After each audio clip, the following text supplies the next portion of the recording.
March 9th, 2005.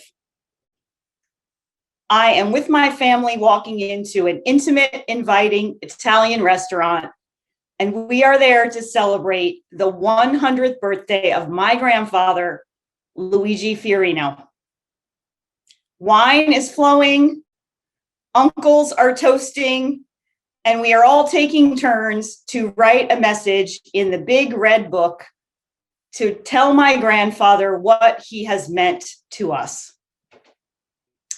As the evening winds down, Grandpa and I are sitting there by ourselves.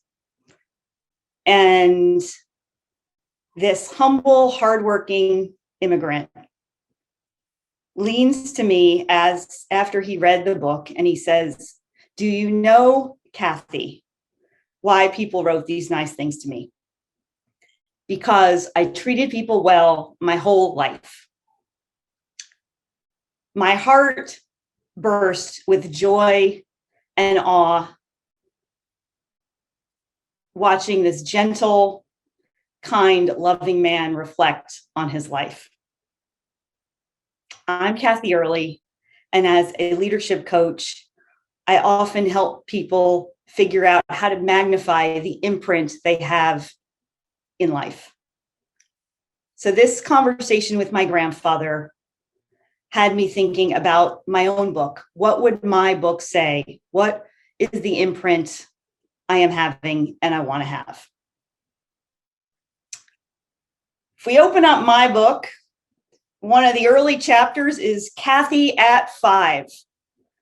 I am excited the day the World Book encyclopedias are arriving because I cannot wait to put them on the shelves in alphabetical, chronological order. I love playing with my Barbies with my sister, Julie, and it's as fun for me cleaning up the Barbies and reorganizing the clothes back in order by color and size. I like my dinner plate like I like my Barbie clothes, organized with nothing touching each other. I do not want the mashed potato gravy going into the lima beans and definitely not into the fried chicken. I like following the rules. I am well behaved, and I'm always trying to figure out how to do things the right way. I hear my dad joking, "It is a good thing your name is Cathy with a C, because that C stands for correct." I laugh, and there's a part of me that feels this tinge of sadness, because even at 5, I have this feeling that trying to figure out how to do things right can sometimes mean I am not seen and I am not heard. So let me flip ahead in my book, and it is the first day of 7th grade at Coral Springs Middle School. As a straight A student, I am back in the place where I know I thrive, the land of pencils, protractors, and poster board. Everything is going great until I walk into 5th period into this completely foreign land called shop class. It felt more like the big shop of horrors to me. I see butcher block stations, circular saws, and protective goggles. How do you even get an A in this kind of class? I walk with trepidation to my spot, and there is a boy named Troy at my station. I don't know Troy, but I can tell he's not a smiler, and his voice has already become a lot deeper than the other kids in class. I am definitely intimidated by both the class and by Troy, but I'm also determined to do the best that I can. Our first project is taking a block of wood and making race cars. And I awkwardly begin this assignment. And as I am working on my race car, right away, I hear Troy joke with the others Four eyes, four eyes. I bet I can make you cry. And I'm looking around. I don't know what's happening. Why? Where's the teacher? Who's going to help me? What do I do? I keep coming back to that 5th period shop class. Not excited to be there, but I'm not going to miss a class. So here I am back working on my race car. And Troy taunts, "You're too short to even reach the table." And I'm again looking around. Where is the teacher? Like, what do I do? And now I'm still on my race car, and it actually looks like a car. I've named it the Blue Arrow.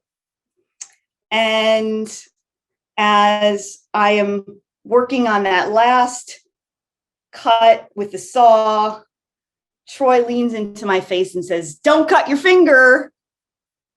And something snaps. I feel my face turn red.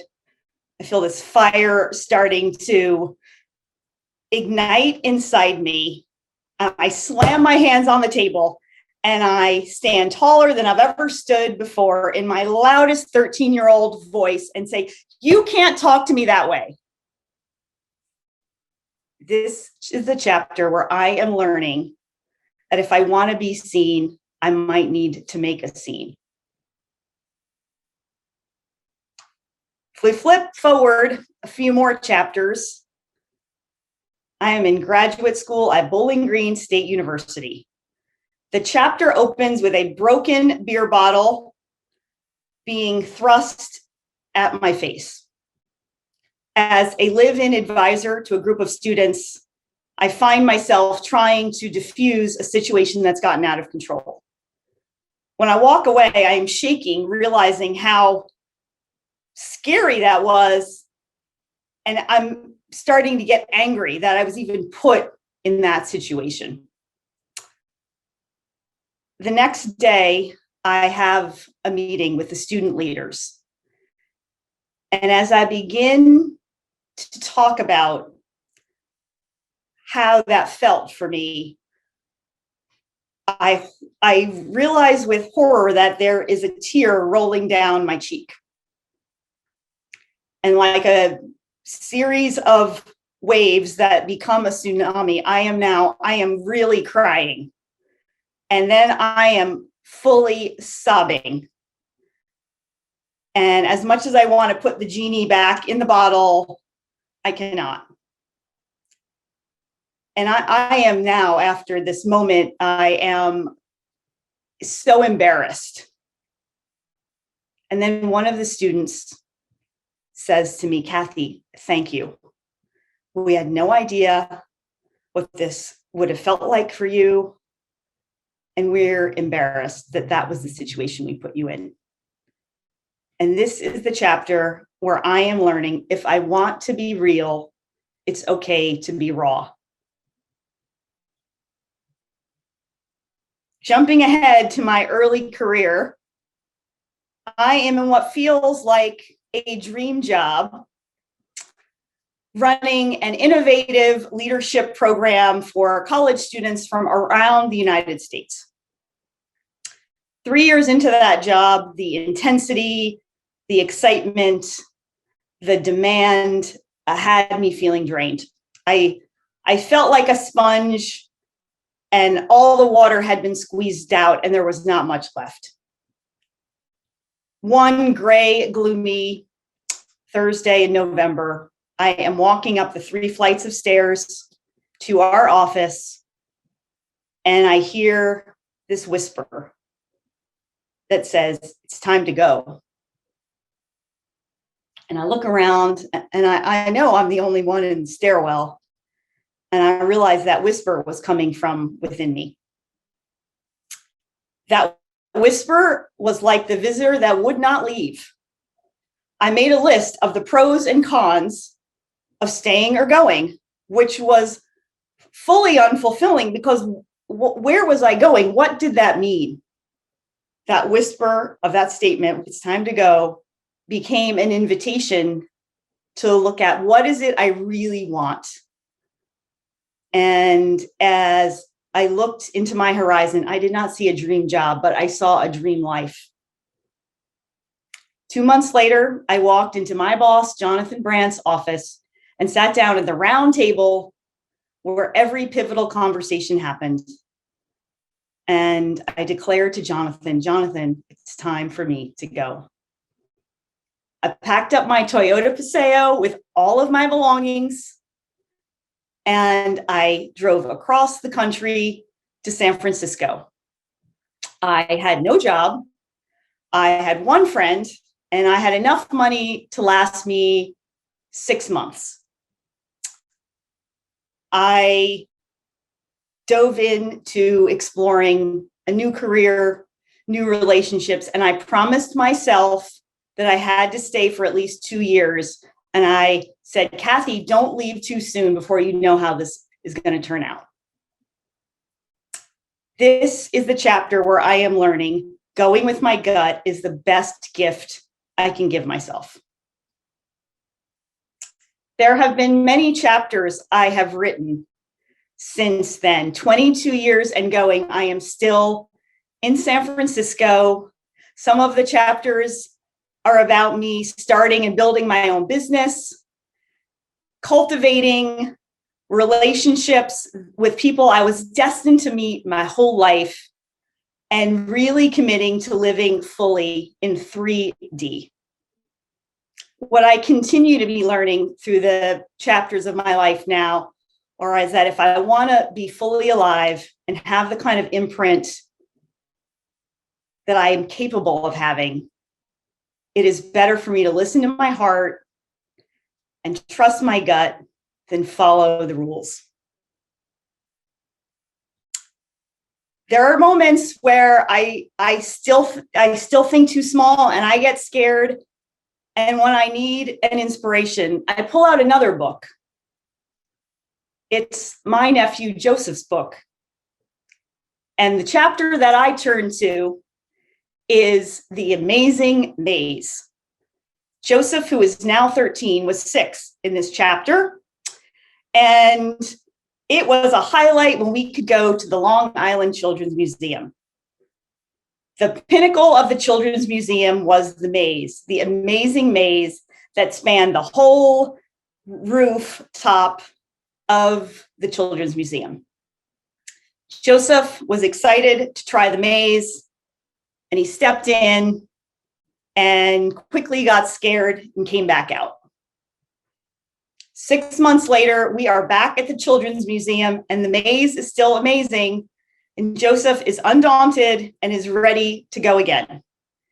He steps into the maze, and before I can even get the camera turned on my phone, Joseph is crawling under the nets and jumping over the pebbles and looks at me gleefully and exclaims, Aunt Cathy, I'm doing it. And his joy and excitement becomes my joy and excitement. I realized in that moment, Joseph didn't say, I'm doing it right. He was simply living in the moment, trusting himself that he could have this full experience. And the books of so many people in my life are the ones that I turn to when I need the reminder of how I want to be living. I realize now that my dad was correct. I am Cathy with a C. A C for courage, a C for confidence, a C for conviction. Why am I sharing all of this with you? I know we are all the authors of our own stories, and we have the opportunity to craft the stories that we want to live our fullest life, make the biggest imprint, the only imprint we can make that is uniquely ours to make. So I invite you to pull your book out right now. Open it up. Look at the chapters that you've already written. What is the imprint you've had so far? I invite you right now to open your hand, Put your hand to the screen. We each are unique and special and have something we are here to do. Turn to that blank page that is today, tomorrow, next month. What is the imprint you want to have? What is it you want your book to say? Thank you.